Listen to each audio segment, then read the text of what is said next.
The lecture had emptied, but he lingered, waiting until the shuffle of backpacks and murmurs faded into the corridor.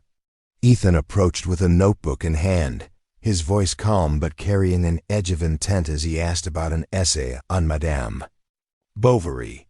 His words were deliberate, his tone respectful, yet his gaze didn't waver, as though he were measuring more than her academic answer.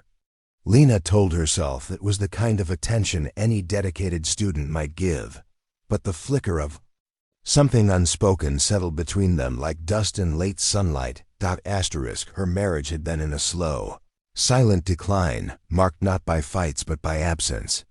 Daniel, her husband, filled their home with the sound of keys, the hum of work calls, and the faint smell of aftershave lingering in the hallway as he left before breakfast. They spoke about groceries, bills, and schedules, never about each other. It was a polite cohabitation masquerading as a marriage, and she had learned to live with the quiet. But that night, standing in front of Ethan, she felt the faint pull of recognition, someone seeing her rather than passing through her. He asked if she could stay a little longer to discuss themes in his paper.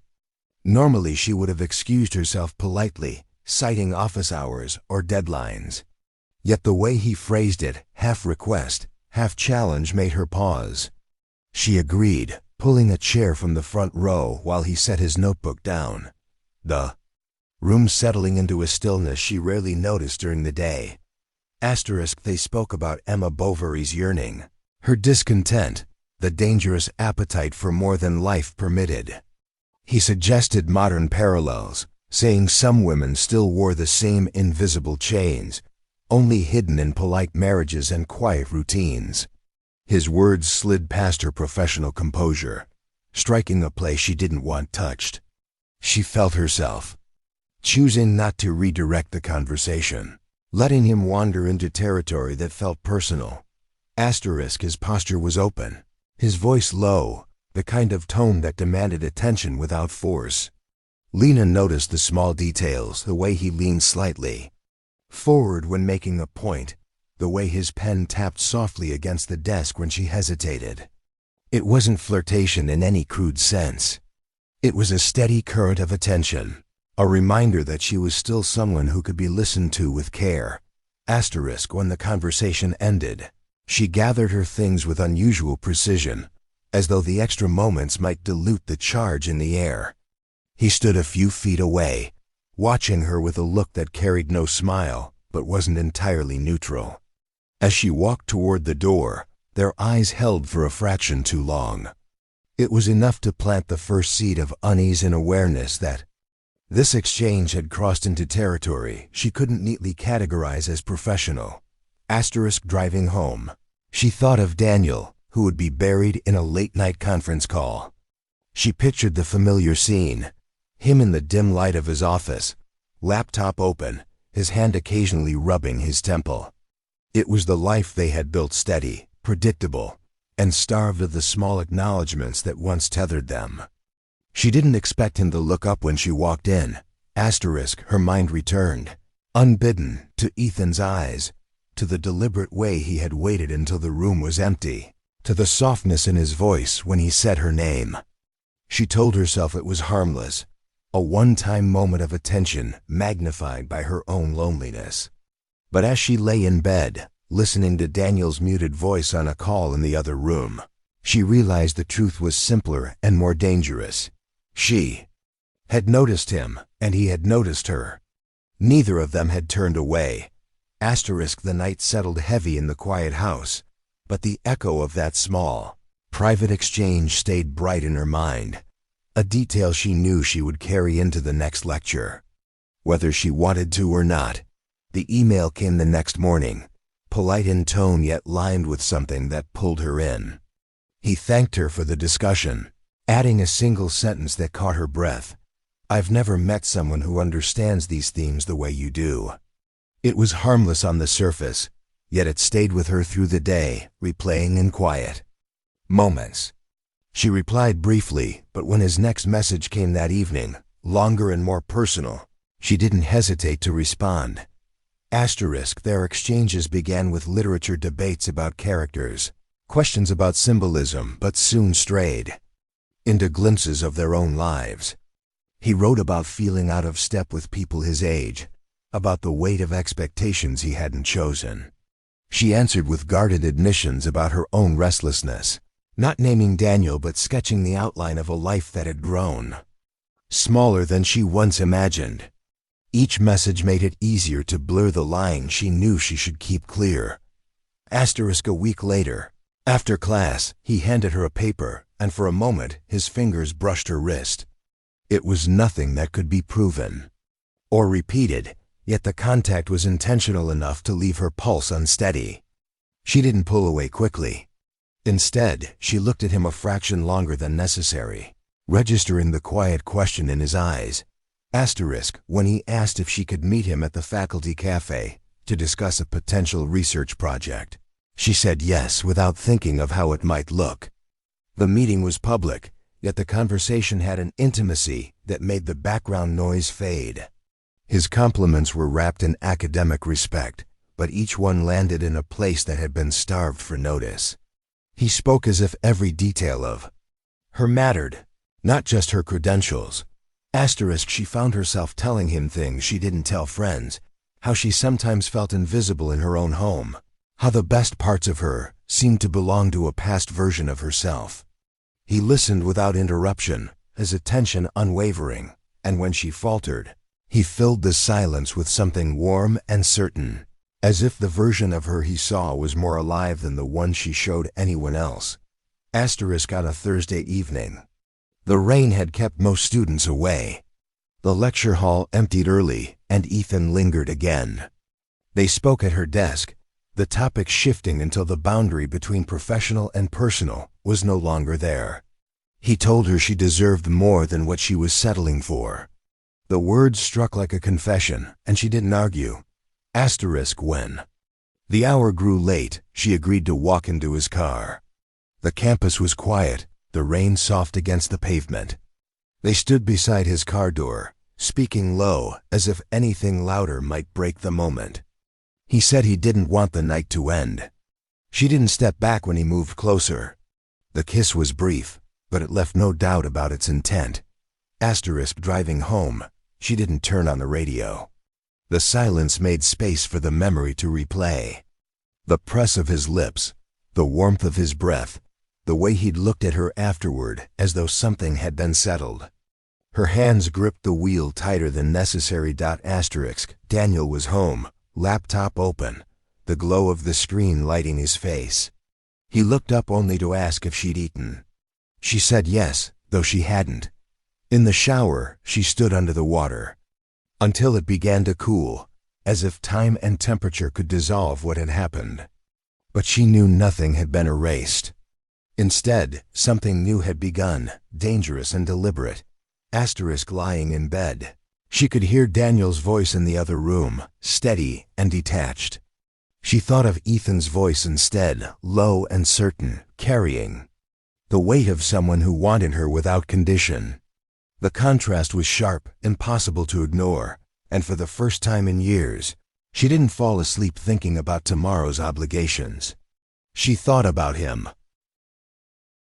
The days that followed were threaded with secrecy, each encounter carefully woven between obligations and appearances.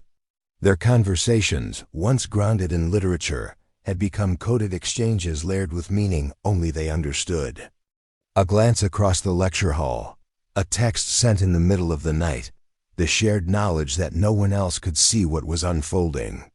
Each moment tightened the knot between them. Lena found herself leaving the office later than necessary, using research as an excuse. Ethan appeared without needing to be asked, always at the right time, always with that same unflinching attention. The more they fed the connection, the more dangerous it became. She felt it in the way her pulse quickened, not just when they touched, but when she saw his name light up her phone. Amelia, her colleague, began watching her differently. At first, Lena told herself it was nothing, just a friend noticing stress. But then came the questions disguised as casual remarks. Was she working too hard? Was there a reason she always seemed distracted lately? Lena laughed them off, but the sound felt false in her own ears. Ethan was growing bolder. He started suggesting they meet somewhere beyond campus. Dinner, maybe. Even a weekend trip. Each suggestion carried an unspoken challenge. How far was she willing to go? She told herself that keeping it within campus walls meant control, but they had already crossed the line where control could be trusted. One afternoon, while they sat in his car, the phone rang. Daniel's name lit the screen. She answered. Voice steady, saying she was with Amelia going over lecture materials. The lie came too easily, smooth as water, and that frightened her more than the call itself. When she hung up, Ethan smiled faintly, as if the act had been a quiet victory. The illusion of safety cracked one evening. They were standing too close in the shadowed corner of the parking lot when she caught sight of movement, Amelia leaving the building, her eyes flicking toward them before she turned away. There was no confrontation, no words exchanged, but later that night a message came. Be careful, Lena. People notice more than you think. From then on, the thrill was laced with unease. Every touch felt like a risk. Every meeting carried the possibility of being seen. Ethan seemed less concerned, his focus still on what they could take, not what they might lose. He wanted more time, presence, proof that she was as invested as he was. She felt herself splitting in two, unable to give him the certainty he demanded while holding onto the life she had built. Their last meeting happened without planning. The tension between them had shifted. The air was heavier, not with anticipation but with the weight of something wearing thin. She told him it had to end, her words measured but final. He didn't argue. He only looked at her for a long moment, his expression unreadable, before turning away. She watched him go, each step making the silence between them larger than it had ever been. At home, Daniel was in the kitchen, scrolling through his phone. He asked about her day without looking up. She answered, and for the first time, the hollowness in his voice felt sharper than his absence ever had. The next lecture was on tragic inevitability in love stories. She spoke clearly, her tone even, yet her hands trembled slightly as she adjusted her notes. The words came easily, shaped from years of teaching, but they landed differently now, heavy with the knowledge that she was no longer speaking only about fictional characters. When the class ended, she gathered her papers slowly, aware of the quiet room and the faint echo of her own voice in it. There was no Ethan waiting in the back, no lingering eyes. Only the sound of her heels against the floor as she walked out, carrying the certainty that nothing in her life had truly returned to the way it was. The ending had come, but the mark of what happened would not fade. Lena had expected distance to quiet the pull, but instead it made his absence sharper, every reminder of him turning into a private intrusion. She deleted their messages but could recall each word, the way his phrasing carried weight even in the simplest lines. Passing the places they had met felt like brushing against an open wound, quick, stinging, and leaving her unsettled long. After Daniel noticed changes he couldn't name. He began watching her more closely during the rare evenings they sat in the same room. His questions were practical, but his eyes lingered as if searching for something beneath the surface. She answered plainly, careful to reveal nothing, though inside her thoughts moved restlessly between guilt and an ache she refused to label. Amelia kept her distance but not her silence. In the faculty lounge, she made casual remarks about how quickly reputations could shift and how little it took for people to connect dots that might not belong together. The tone was light, but Lena felt the warning in it. She wondered if Amelia was protecting her or simply preparing her for the fallout she suspected was coming. Ethan didn't vanish entirely. Weeks later, she saw him across campus, surrounded by other students yet separate, his attention briefly fixed on her before he looked away. The lack of acknowledgement was deliberate, and it struck her more deeply than she expected. She told herself it was necessary, that ending should be clean, but the emptiness it left behind was not what she had prepared for. Asterisk at home. The distance between her and Daniel became quieter, less noticeable to anyone outside their walls. But it had grown heavier. Conversations were reduced to exchanges of necessity. She found herself studying him the way she might study a character in a novel, identifying patterns, reading silences, wondering how much he truly understood about the space she had stepped into and then back out of. Asterisk. Nights were the most difficult. Sleep came slowly, her mind replaying fragments she wished she could forget and moments she wished she could relive. The sound of rain brought back the weight of that first kiss, the quiet urgency in his voice. The smell of coffee in the early morning reminded her of the cafe table where he had leaned forward, speaking as though they were the only two people who mattered. These memories felt both like possessions and burdens, carried alone because there was no safe place to set them down. Asterisk. She threw herself deeper into her work, filling her hours with tasks that left little room for wandering thoughts. Yet the lectures themselves betrayed her. When she spoke about longing in literature, about choices that could never be undone, her voice held an undercurrent that some students noticed, though they couldn't name why. She could see it in their faces, the awareness that the material had shifted from academic to personal without ever leaving the syllabus. Asterisk. One evening, Daniel surprised her by suggesting they go out for dinner, something they hadn't done in months. The gesture was small, but felt like an attempt to reach across a gap neither of them had acknowledged aloud. She accepted, though the conversation that night stayed polite, touching only on safe topics. She wondered if the invitation was a genuine effort or an instinctive response to some change in her he couldn't quite define. Asterisk. Time passed, but the boundary she had crossed remained a fixed point in her mind, a place she could revisit in detail despite her attempts to let it fade. She understood now that some choices did not end cleanly.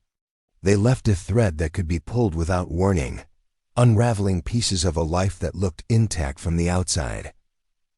Asterisk. When the semester ended, she stood in the empty lecture hall, the same one where it had begun.